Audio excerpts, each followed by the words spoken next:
What's up sa inyo mga ka-uwo? Ayan, heto na naman ako ka-uwo sa aking mini vlog. At hindi nga nakatis itong kasama kong si Mokong ka-uwo dahil gusto niya magpagupit. Sabi niya gutom na daw siya, so tara kakain muna tayo, sabi ko naman sa kanya. At parang ang bilis namin nakababa. Syempre hindi ko na video ang aming pagbaba kanina ka-uwo dahil na lobat yung isang cellphone ko. At ganito nga ang aming usapan ka-uwo, KKB daw kami. So ngayon lang naman yan KKB pagsahod, edi KKB pa rin. At papunta na kami sa aming pagkakainan ka-uwo. Sa dating gawin na naman ito ka-uwo. So tinamad na naman kami magluto. Dahil may pagkaparehas pala kami ng ugaliin nito ka-uwo. Ayan, magkakasundo nga kaming dalawa pag ganito lang. At natanaw ko na nga ang restaurant na aming pagkakainan ka-uwo. Siyempre bago kumain, ayan, ihi daw muna ako, charis. Sorry na, uwo.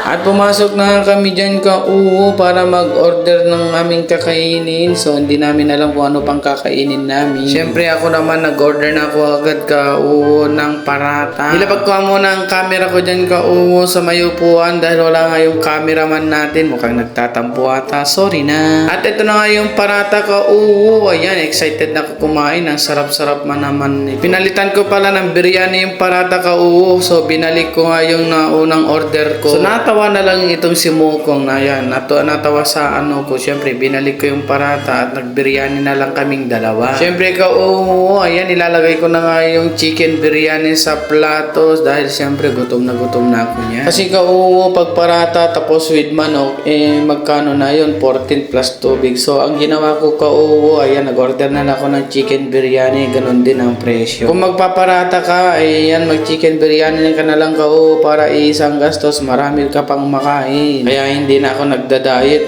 Diyos ko, ano ba yan? Sana all. At syempre, kumain na kami dyan ng kasama kong si Mokong ka-uwo. Ayan, syempre, yan sabi ko nga sa kanya, asan si cameraman ko? Ako, baka daw nagtatampo na. Huwag ka na magtampo, cameraman. Ayan, so sa sahod, ayan, di ko alam kung saan tayo pupunta, Chari.